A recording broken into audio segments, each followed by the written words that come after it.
यीशु के मधुर नाम से मैं पूरे जीसीएलसी परिवार को आज की इस आराधना में स्वागत करता हूं। आइए आज की आराधना सभा शुरू करने से पहले हम कुछ क्षण परमेश्वर की ओर दृष्टि करके प्रार्थना करें कि परमेश्वर की उपस्थिति, पवित्र आत्मा की उपस्थिति आज हमारे बीच में हो। आइए हम मिलकर प्रार्थना करें। स्वर्गीय पिता परमेश्वर, इस समय को तेरे हाथ में सौंपता हूं।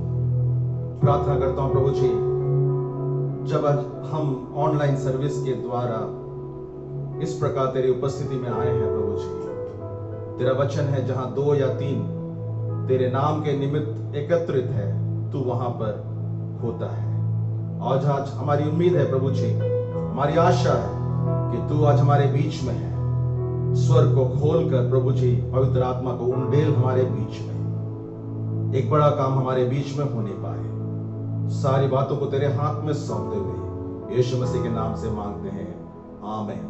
प्रियजनों, आज एक बार फिर हिंदी के इस ऑनलाइन सर्विस में मैं आप सबों का स्वागत करता हूं। 2 बहनें थी बाइबल के अंदर, मार्था और मरियम, जिसके भाई के विषय में हम सब जानते हैं, लाजरस के विषय में। मार्था और मरियम एक बार यीशु मसीह को स्वागत कर अपने घर पर बुलाए। मार्था जो शायद बड़ी बहन थी, वो घर के कामों में लग गए, यीशु मसीह के लिए पकवान बनाने में लग गए। लेकिन मरियम यीशु के चरणों पर बैठकर यीशु मसीह की बातों को सुनने लगी, ज्ञान की बातों को ग्रहण करने लगी और चरणों पर बैठकर प्रभु की सेवा करने लगे।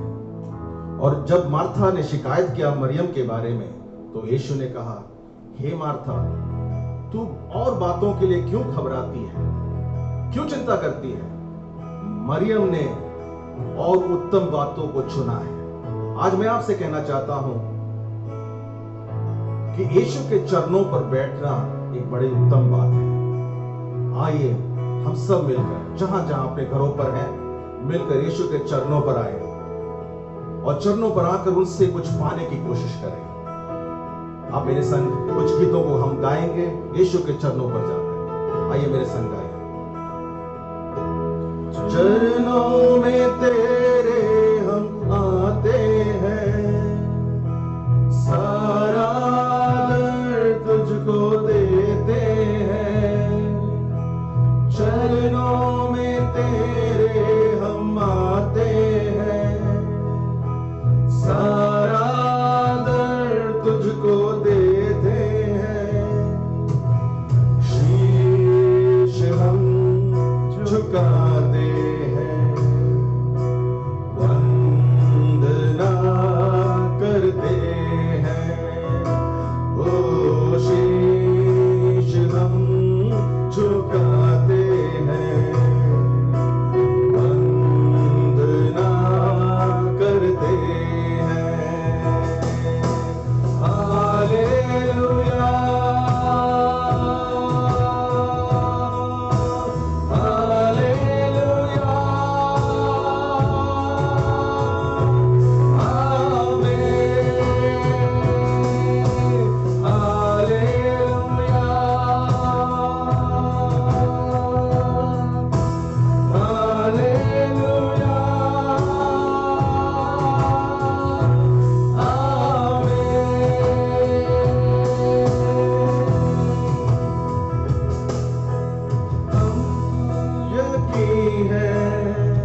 करते हैं सारे जहां का तू है सरकार। भेंट हम चढ़ाते हैं, वंदना करते हैं।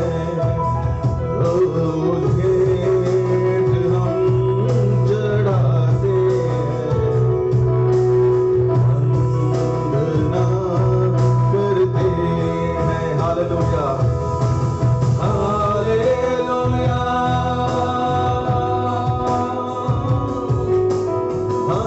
हालेलुया, आमीन, हालेलुया,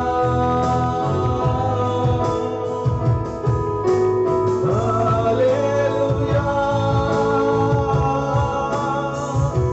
आमीन। पिता परमेश्वर, तेरी वंदना हम करते हैं प्रभु जी, तेरे चरणों पर आकर प्रभु जी आज के इस दिन प्रभु जी हम कुछ पाना चाहते हैं प्रभु जी। प्रभु जी होने दे जितने प्रभु जी आज हमारे साथ जुड़े हैं प्रभु जी, आत्मा और सच्चाई में आराधना कर रहे हैं, पर कर नहीं पाए प्रभु जी। आज का दिन यहोवा ने बनाया है, हम इसमें मगन और स्तुति करें। जिस प्रकार भजन संहिता 118 के 24 में लिखा है प्रभु जी, हम मिलकर तेरी आराधना करना चाहते हैं प्रभु जी। हालेलुया। आइए प्रियजनों, मिलकर ताली बजाते हुए जहां पर कहीं भी हम बैठे हैं, मिलकर ताली बजाकर आज का दिन यहोवा ने बनाया है, इस गीत को गाकर हम परमेश्वर की स्तुति करें।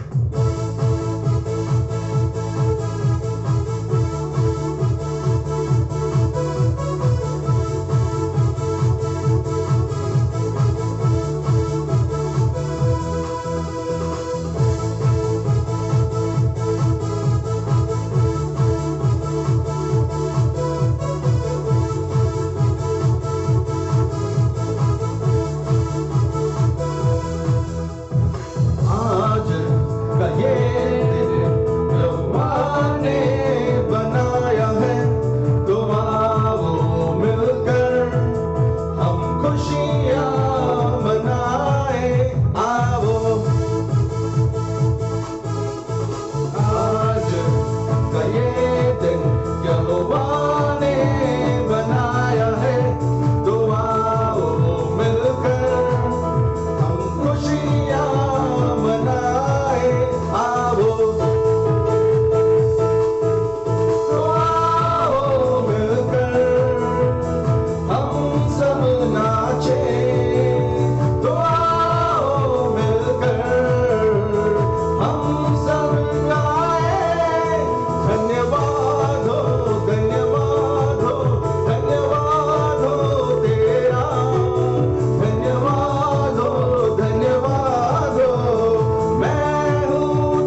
लोग विश्वास करते हैं कि ये आज का दिन परमेश्वर ने बनाया है, हम इसमें स्तुति और मगन होंगे, क्योंकि हम एक जिंदा परमेश्वर की आराधना करते हैं। मुक्ति और उद्धार केवल यीशु मसीह के नाम में है। कितने लोग विश्वास करते हैं कि उद्धार और मुक्ति केवल यीशु मसीह के नाम में है, और इसलिए हम यीशु मसीह की गुणगान करते हैं। परिस्थितियां कैसी भी क्यों ना हो, मुक्ति केवल यीशु के नाम में है। क्या मिलकर हम गाएंगे, मुक्ति दिलाए यीशु नाम, शांति दिलाए यीशु नाम।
धन्यवाद पिता परमेश्वर, मुक्ति केवल यीशु के नाम से है। हालेलुया। केवल केवल यीशु तू ही सच्चाई, जीवन और मार्ग है प्रभु जी। तेरे अलावा प्रभु जी कोई और उद्धार नहीं है। आमीन, हालेलुया। आज सुबह प्रभु जी जब हम कलीसिया मिलकर तेरी आराधना करते हैं प्रभु जी, होने दे प्रभु जी हम तेरे करीब आने पाए प्रभु जी, तेरी नजदीकी पर आने पाए प्रभु जी। जितनों को तूने चुना है प्रभु, उनको तूने नजदीक बुलाया, तेरा वचन कहता है। आज होने दे प्रभु जी कि हम सब आत्मा में एक एकता के साथ जुड़ पाए, एक नजदीकी में प्रभु जी यीशु के चरणों पर जा पाए प्रभु जी। हालेलुया। आइए इस गीत को एक समर्पण के भाव के साथ गाएं। यीशु तेरी करीब आने से जिंदगी मेरी बदल गई। कितनों की गवाही है इस प्रकार का कि यीशु तेरे करीब आने से मेरी जिंदगी बदल गई। अगर आपकी गवाही भी इस प्रकार है तो हमारे संग आइए।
तुझसे दूर हुआ था, तूने मुझे है छुड़ाया, अपनी राह पर चलाया।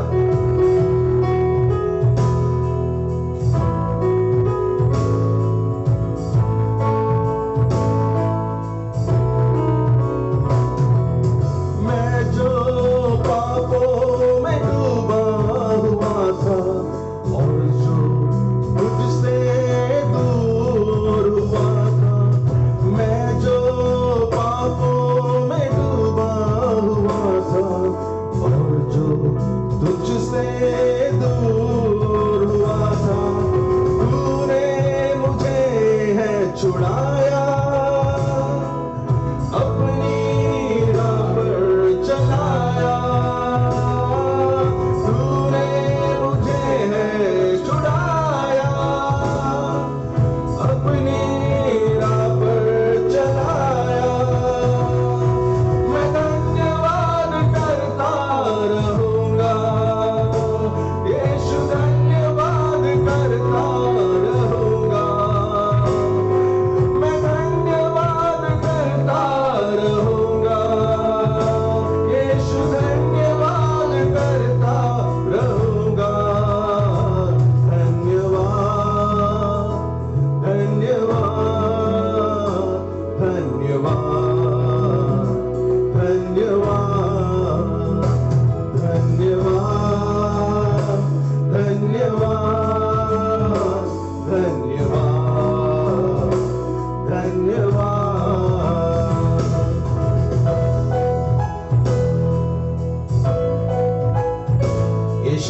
ऐसा प्रेम जताया, मुझको अपना बेटा बनाया, अपने अपना लहू बहाया और जीवन नया दिलाया।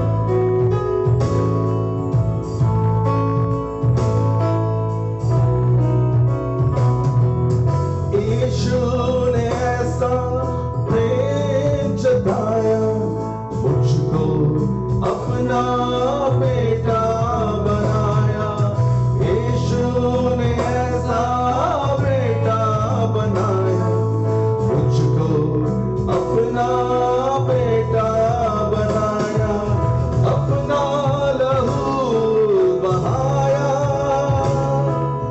जीवन नया दिलाया, अपना लहू बहाया, जीवन नया दिलाया। मैं धन्यवाद करता रहूंगा, यीशु धन्यवाद करता रहूंगा, मैं धन्यवाद करता रहूंगा, यीशु धन्यवाद करता रहूंगा। धन्यवाद धन्यवाद धन्यवाद धन्यवाद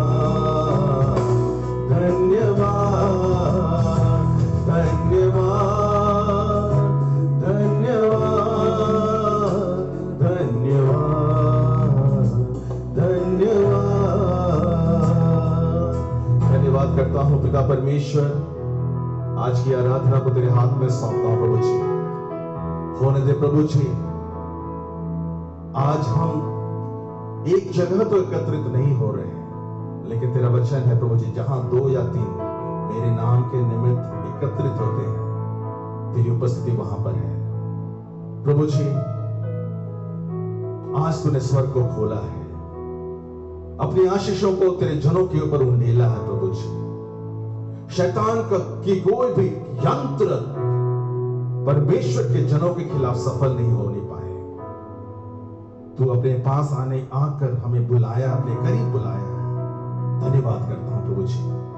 आज की आराधना को खास करके तेरे हाथ में सौंपता हूं। आज बोले जाने वचन पर तेरा अनुग्रह हो, तेरी आशीष हो प्रभु जी। प्रभु जी, वो बिना फल लाए हुए वापस आना आने पाए प्रभु जी।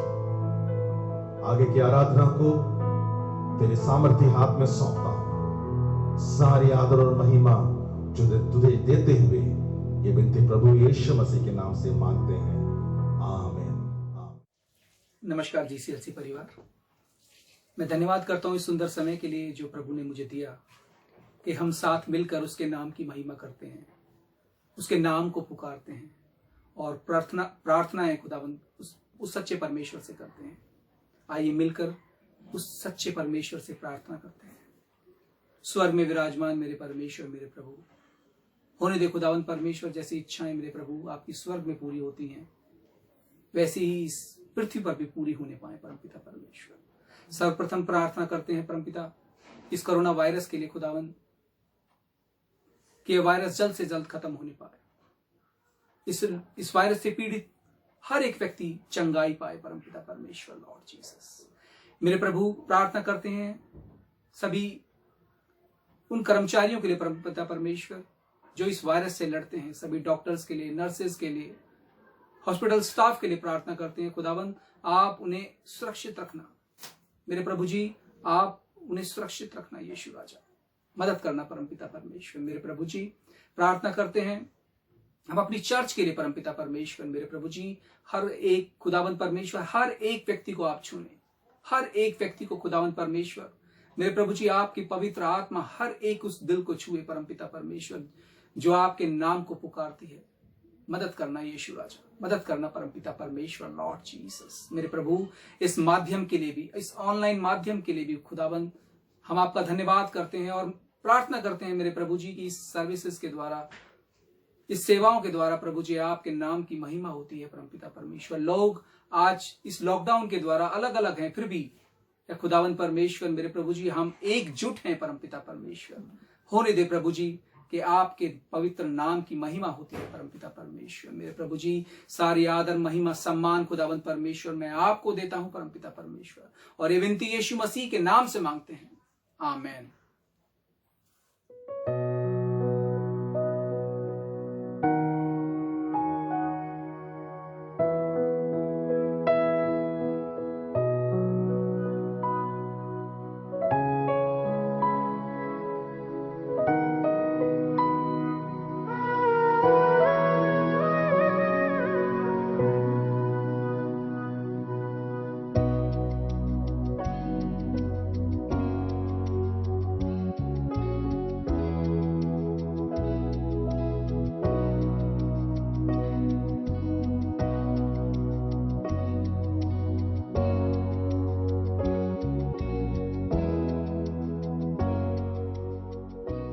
परमेश्वर का धन्यवाद हो आज के इस अच्छे दिन के लिए जो उसने हमें दिया। हम धन्यवाद देते हैं कि परमेश्वर ने हमें योग्य बनाया, तंदुरुस्त रखा, ताकि उसकी उपस्थिति में आके उसको भजन और उसकी आराधना कर सके। मैं धन्यवाद देता हूँ परमेश्वर के दास पास्टर जयराज के लिए, जो उन्होंने ये मुमकिन किया कि ये संदेश आपके घर में, आपकी जगह में ये ब्रॉडकास्ट कर सके। मैं धन्यवाद देता हूँ। सच में परमेश्वर कितना भला है। भजन संहिता 32 और 1 और 2 में इस तरह लिखा है, क्या ही धन्य है वो व्यक्ति जिसके अपराध क्षमा किए गए, जिसके पापों का हिसाब परमेश्वर नहीं लेगा। परमेश्वर कितना भला है। परमेश्वर के एक और वचन में भजन संहिता 136 पूरा अध्याय अगर हम पढ़ने से हमें मालूम होगा कि यहोवा का धन्यवाद करो क्योंकि वो भला है, उसकी करुणा सदा की है, इसलिए उसको हमें धन्यवाद देना है। एक और वचन है जो विलाप गीत में लिखा हुआ है 3 उसका 22वां पद में इस तरह लिखा है कि हम मिट नहीं गए, ये यहोवा का महान करुणा है का फल है, क्योंकि उसकी सदा, उसकी जो दया है वो अमर है, सदा की है, प्रतिदिन भोर होते वो नई होती चली जाती है। ये सच्चाई महान है। और सच में परमेश्वर का ये अनुग्रह है कि उसने हमें माफ़ किया, उसने हमें आज तक जिंदा रखा, हम मिट नहीं गए और हम परमेश्वर की उपस्थिति में आए। इससे पहले कि मैं वचन में जाऊँ, आइए हम छोटी सी दुआ मांगे और हम परमेश्वर के वचन में इस तरह जाएंगे। पर प्रभु यीशु मसीह, हम धन्यवाद देते हैं सुंदर समय के लिए। आपने ये एक अच्छा मौका दिया है प्रभु, हमको जिंदा रखा है। जो भी वातावरण है उस वातावरण में भी हमें योग्य बनाया कि आपकी प्रशंसा करें, आपकी स्तुति कर सके, आपके भजन गा सके, आपकी आराधना कर सके। आज के वचन को जब हम सुनते हैं प्रभु जी, सुनने वालों को तू आशीष दे, सुनने वालों के दिलों में तू कार्य कर। यीशु मसीह के नाम से हम मांगते हैं, आमीन। मेरा विषय आज का है वो है क्षमा। परमेश्वर कितना भला है। जरा सोचिए कि अगर हमारी जिंदगियों में परमेश्वर की करुणा या उसकी क्षमा नहीं होती तो आज हम कहाँ होते। शायद हमें इस तरह घरों में ऐसे वचन सुनने की कोई समस्या नहीं होती। लेकिन परमेश्वर ने हमारे कामों से, हमारे दुष्ट कामों से, हमारे पाप से हमें छुटकारा दिया और हमें अपना बनाया ताकि हम उसके कार्यों में हम लगे रहे, उसके प्रेम में बने रहे। वो एक बहुत बड़ी बात है। हमारे रोमियो की पत्री उसके 5वें अध्याय उसके 6 से 8 में इस तरह लिखा है कि परमेश्वर हम पर अपनी प्रेम इस तरह प्रकट करता है कि जब हम पापी ही थे तो वह हमारे पाप के लिए मरा ताकि हम आज़ाद हो जाएं। परमेश्वर 2 कार्य बहुत उसने ज़बरदस्त किए हैं। परमेश्वर ने जगत से ऐसा प्रेम किया है कि उसने अपना इकलौता पुत्र हमारे लिए दिया है ताकि मैं और आप या जो कोई उस पर विश्वास करे वो नाश ना हो बल्कि आनंद जीवन पाए। परमेश्वर जब ये कार्य हमारी ज़िंदगी में करता है तो वो 2 कार्य करता है।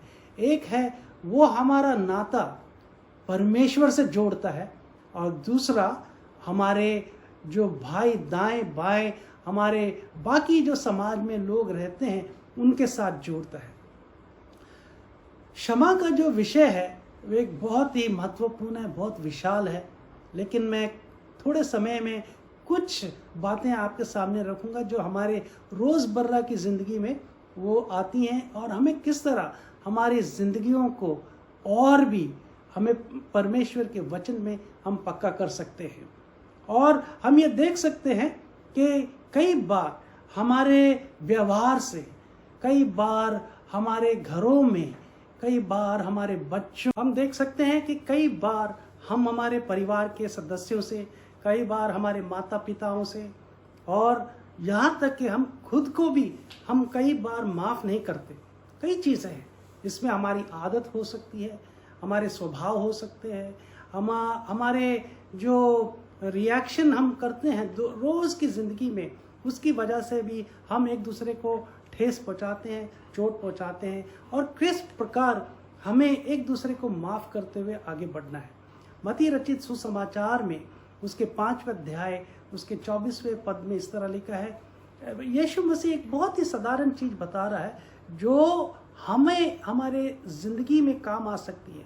हमने तो परमेश्वर की करुणा और उसकी क्षमा को पाया, लेकिन हमें उस करुणा और क्षमा को दूसरों तक भी कैसे पहुंचाना है वो हमें बताते हैं। वहाँ पे इस तरह लिखा है कि यदि तुम भेंट करते हो और अपने भेंट करने के जहाँ पे भेंट कर रहे हो वहाँ पे तुम्हें याद आता है कि किसी ने आपके विरुद्ध में या आपके प्रति उनके दिल में अगर कुछ बातें हैं जैसे उनको ठेस पहुंची है, तो आपको अपनी कुर्बानी वहीं रोक के अपने भाई के पास जाना है। इसका क्या मतलब है? परमेश्वर चाहता है कि हमारे टूटे हुए रिश्तों को, टूटे हुए जो संबंध हैं उसको जोड़ना वो चाहता है। इसलिए वो ये बहुत ही साफ साफ और बिल्कुल साधारण शब्दों में कहता है कि हमें क्या है, हमारे भाई या हमारे बहन, हमारे पति पत्नी या यहाँ तक कि बच्चे, अपने आप से भी हमें मेल मिलाप करना है। हमें वो संबंध, वो पुल जो टूटे हुए हैं उनसे जोड़ना है। उसके आगे चल के यीशु मसीह ने 5वें अध्याय में ये भी लिखा है 43 में कि मैंने तो वचन में तो ऐसे लिखा है कि अपने पड़ोसियों को अपने बराबर प्रेम करना है, लेकिन मैं आपको कहता हूँ, मैं तुम्हें कहता हूँ कि अपने शत्रुओं से आपको प्रेम करना है। ये तो बहुत बड़ी बात है। अगर प्रेम और क्षमा हमें हमारे समाज में अगर हो जाए तो बहुत सारी चीज़ों का समाज में, हमारे परिवार में, समाज में, हमारे देश में कई चीज़ों का समाधान हमें आराम से मिल जाएगा। हम देखते हैं कितने लोग किसी के प्रति इतना गुस्सा करते हैं, कई बार उनको सड़क पे वाहन चलाते समय गुस्सा आता है और गालियां देते हैं। कई बार कोई धार्मिक लोग हैं तो उनके प्रति वो लोग बुरी सोच विचार या चोट भरी, जिससे ठोकर मिल सकती है, ऐसे लोग विचार करते हैं। लेकिन अगर हम ये बात यीशु मसीह के ले लें कि अगर हमारा शत्रु है तो हम उसको प्यार करें, उनके लिए प्रार्थना करें, उनके लिए हम माफ़ी करें, तो हमारे ज़िंदगी में कितना बदलावट आएगी। यीशु मसीह के चेलों ने भी एक बार इस तरह कहा कि प्रभु हमें प्रार्थना करना सिखा। यीशु मसीह ने मत्ती रचित सुसमाचार उसके 6 अध्याय उसके 9 से 14 में इस तरह कहा है कि जब तुम प्रार्थना करो तो इस प्रकार प्रार्थना करो कि हे हमारे आसमानी पिता, तू जो स्वर्ग में है, तेरा नाम पाक माना जाए। और आगे चल के यीशु मसीह ने कहा इस तरह प्रार्थना करो कि जिस तरह हम हमारे विरोधियों के लिए हम उनके पाप क्षमा करते हैं, तू हमारे भी पापों को क्षमा कर। प्रश्न यहाँ आता है, कितनी अच्छी दुआ हम ऐसे मांगते हैं, कई सालों से मांगते आ रहे हैं, लेकिन क्या हमने हमारे जो दिल को चोट पहुंचाते हैं या हमारे विरोधी हैं या जिन्होंने हमको ठेस पहुंचाई है, क्या हम उनको माफ़ करते हैं? अगर नहीं करते तो आप सोचिए कि परमेश्वर से हम किस प्रकार हम माफ़ी मांग सकते हैं। यीशु मसीह ने कहा है कि जिस प्रकार मैंने तुम्हें माफ़ी किया है वैसे तुम दूसरों को भी माफ़ करना है। ये बहुत ज़रूरी बात है जो रोज़मर्रा हमारी ज़िंदगी में ये हमें देखना पड़ता है। हो सकता है कि मेरी वजह से मेरे पड़ोसी, मेरी वजह से मेरी बीवी, मेरे बच्चे, मेरे दोस्त, यहाँ तक कि मेरे बॉस भी जहाँ मैं काम करता हूँ वो नाराज़ है, तो हमें क्या करना है? उनके लिए प्रार्थना करना है, उनको माफ़ करना है। उनके एक्शन, उनके जो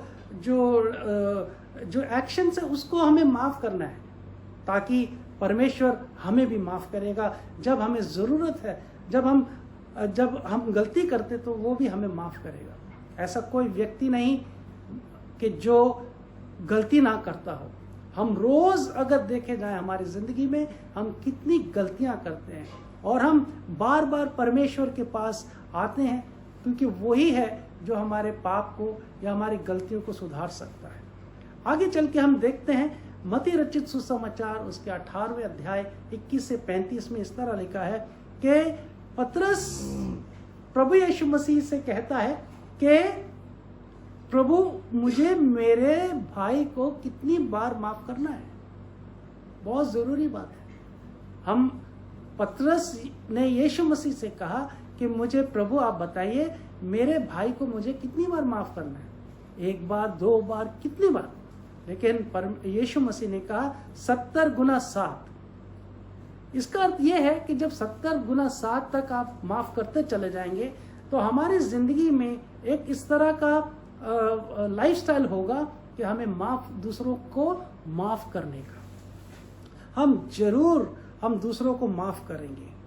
और इसके साथ ही आगे जब हम पढ़ते हैं इन पदों के आगे में, तो वहां पर एक दास के बारे में यीशु मसीह ने कहा कि एक दास था जिसने 1000 तोड़े लिए थे, और वो गिड़गिड़ा के अपने मालिक के पास आया और उसने माफ़ी मांगी कि हे प्रभु, मेरे पास इतना दम नहीं है, मेरे पास कुछ भी नहीं है कि ये तोड़े या ये पैसे मैं आपको वापस करूं।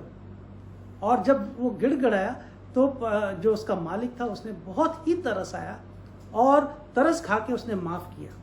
मैं याद दिलाना चाहता हूं कि क्षमा है, उसकी जो नींव है वो है प्रेम, तरस, परमेश्वर का प्यार। जब ये जो मालिक, ये जो दास था, जब बाहर गया, ये क्षमा पाने के बाद उसने अपने दास को देखा कि उसको सिर्फ 100 तोड़े देने थे, लेकिन उस व्यक्ति ने, उस जो व्यक्ति था जिसने माफ़ी मांगी थी या जिसके मालिक ने उसको माफ़ कर दिया था, वो बाहर जाके अपने दास को 100 तोड़ों के लिए उसने इतना परेशान किया, उसको कोड़े लगवाया और उसको बंदी गृह में डाला और उसको बहुत सताया। जब ये बात बाकी लोगों को पता चला और जब उसके मालिक को पता चला तो उसको बहुत दुख हुआ। उसने इस जो दास था उससे बोला कि क्या तुम्हारा ये हक नहीं बनता था कि मैंने तुम्हें 1000 तोड़ों का माफ कर दिया और तुम 100 तोड़े भी नहीं माफ कर सके? ये बहुत ज़रूरी है कि हमारी ज़िंदगी में परमेश्वर इतने महान, हमारे जो पाप है जो वो ढांक के रखता है उसको माफ़ करता है। और हम कई बार हमारे अपने लोगों को माफ़ नहीं करते, यहाँ तक कि हम अपने आप को भी नहीं माफ़ करते कई चीज़ों के लिए। परमेश्वर भला है। और हम ये देखते हैं जो क्षमा है उसका जो संबंध है वो एक वाचा से भी है। हमने पहले देखा कि क्षमा है, परमेश्वर का जो क्षमा है वो प्रेम के पर आधारित है, उसकी नींव पर आधारित है। और जो दूसरी बात है, हम देखते हैं कि परमेश्वर की जो क्षमा है वो एक वाचा से बंधी पड़ी है।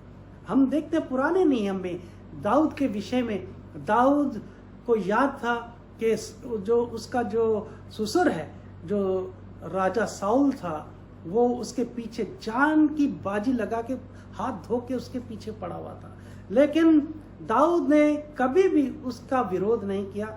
दाऊद जरूर भागा अपनी जान के लिए, लेकिन कभी भी उस पर हाथ नहीं उठाया। और जब जोनाथन ये बराबर हर बार उसने दाऊद को, उसके जीवन, उसके चरित्र को देखते हुए उसके साथ इतनी गहरी दोस्ती बनाई कि उसने एक वाचा बांधी और उसने ये कहा कि जब आगे जाके मुझे मालूम है कि परमेश्वर आपको राज्य सिंहासन देगा, आप राजा होंगे, तो हमें याद करना।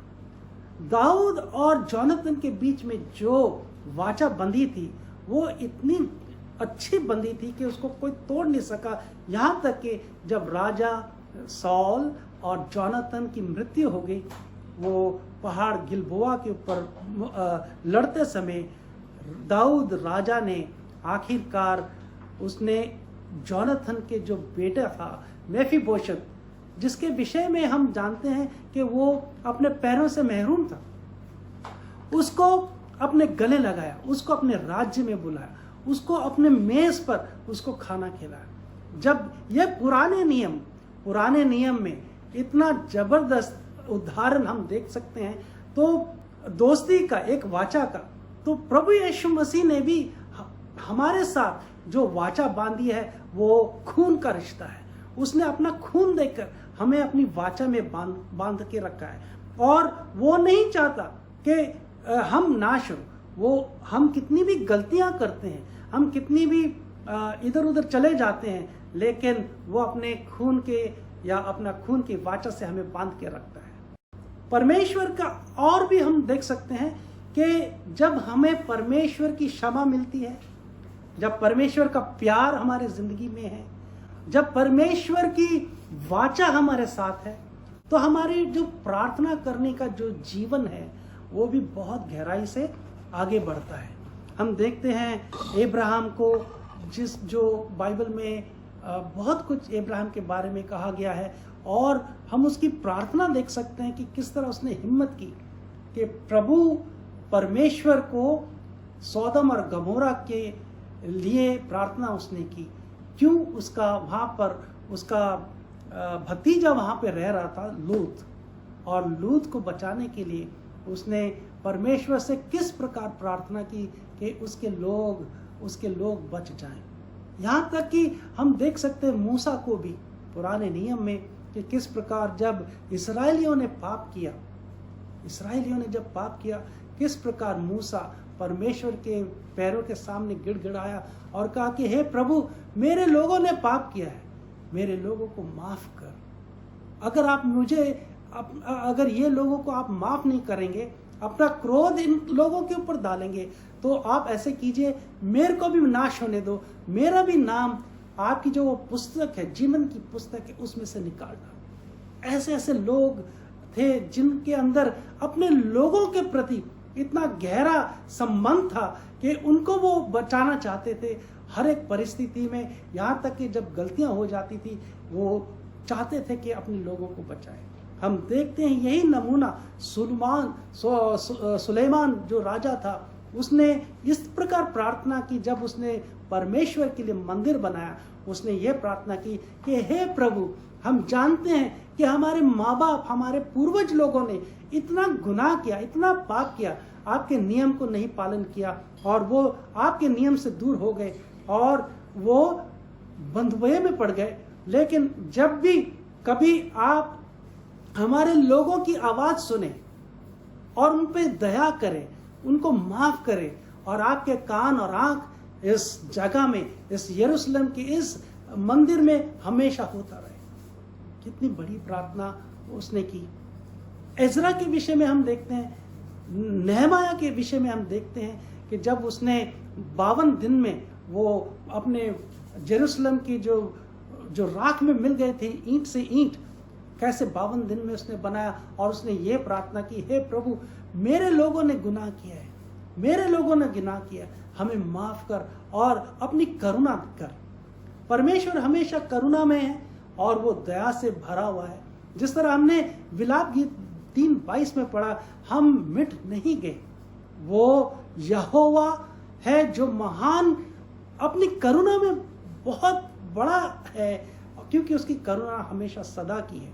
और इस तरह हम देखते हैं यिर्मयाह के विषय में, दानियल के विषय में उनकी प्रार्थना हम देख सकते हैं, और यहाँ तक कि यीशु मसीह के बारे में भी हम देख सकते हैं कि उसने किस तरह गिड़गिड़ा के अपने पिता परमेश्वर के सामने हमारे लिए प्रार्थना की है। यही नहीं, जो क्षमा है हमारे जिंदगी में वो चंगाई लाती है। अब भजन संहिता 103 और 1 और 2 में इस तरह लिखा है, धन्य कहो परमेश्वर को, क्योंकि वो ही है जो हमें हमारे पापों से क्षमा करता है और हमारी बीमारियों से चंगाई देता है। परमेश्वर कितना अच्छा है कि उसने जो काल्वरी क्रूस पर ना केवल हमारे पापों के लिए समाधान दिया, बल्कि हमारी बीमारियों के लिए भी उसने समाधान दिया। और कई बार क्या होता है कि कई बार हम हमारे दोस्तों के बारे में, हमारे कुछ ऐसे लोगों के बारे में हम उनके जो उन्होंने जो ठेस हमारी ज़िंदगी में पहुंचाई है, हम उनको हमारे झोले में लेके हम हमारी ज़िंदगी की यात्रा करते हैं।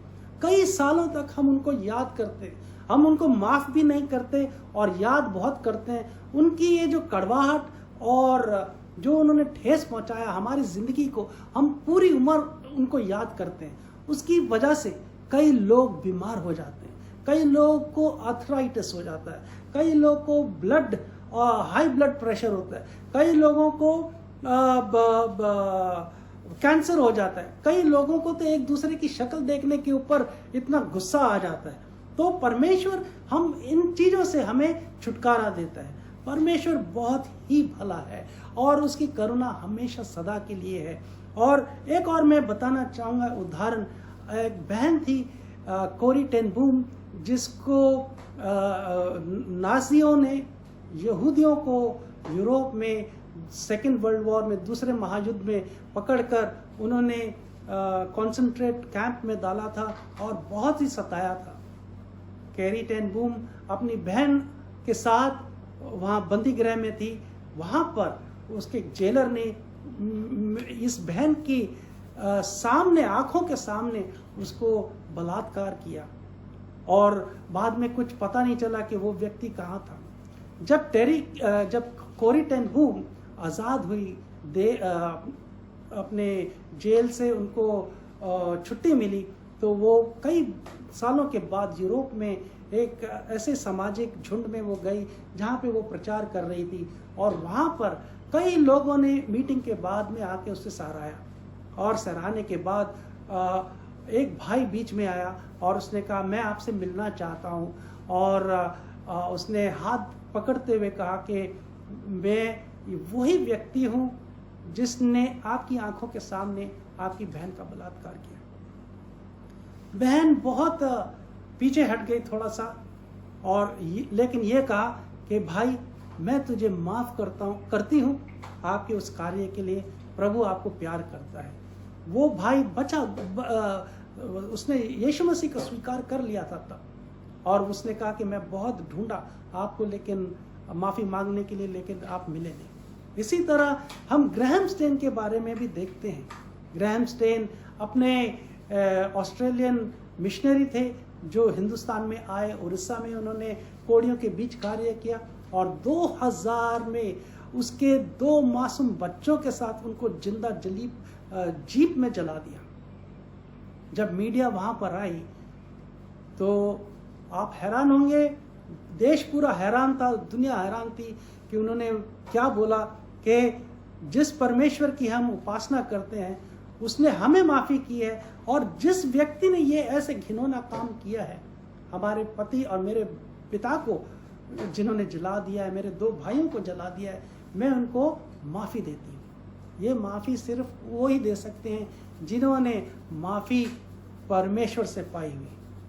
और मैं ये ख़त्म करने से पहले मुझे एक और बात याद आती है कि जब उजड़ा हुआ बेटा जब घर वापस आया, उसे याद था कि उसके पिता से उसने उसकी अपनी सारी संपत्ति लेके वो घर से चला गया था, लेकिन जब वो घर आया वो बिल्कुल शून्य पे था और उसके पिता ने उससे कोई हिसाब किताब नहीं लिया।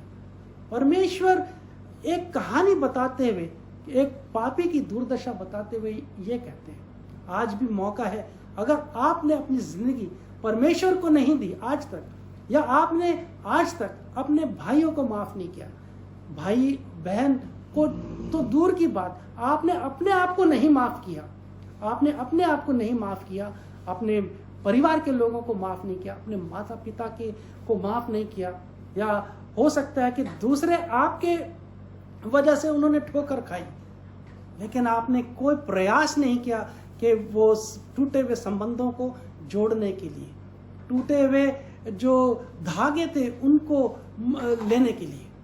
ये आज मौका है।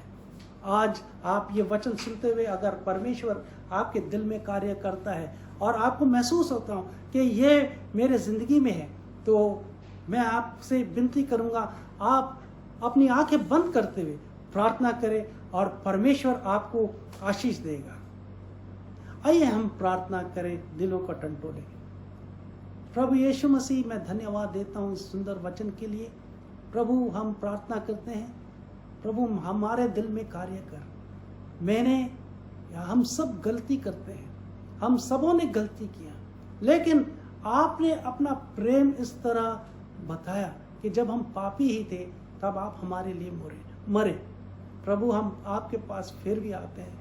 हमारे रोज़ की ज़िंदगी में जो हम गलतियां करते हैं उसको माफ़ कर, और हमें एक दूसरे से संबंध बांधते हुए, वो टूटे हुए रिश्तों को बांधते हुए हमें आगे कर। हमें अपनी प्रेम में हमें आगे बढ़ा।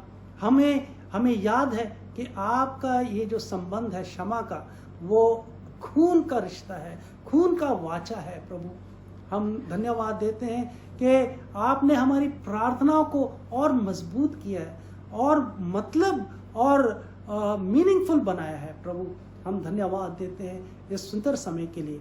हम आपकी आशीष ये जो लोग आज सुन रहे हैं उनके साथ हो। हम आपको महिमा हम देते हैं, यीशु मसीह के नाम से मांगते, सुन और कबूल कर। याद रखिए, अगली बार इसी समय में आज ही के दिन 9 बजे हम फिर परमेश्वर का वचन लेके आपके पास आएंगे। तब तक परमेश्वर आप सबों को आशीष दे। आमीन।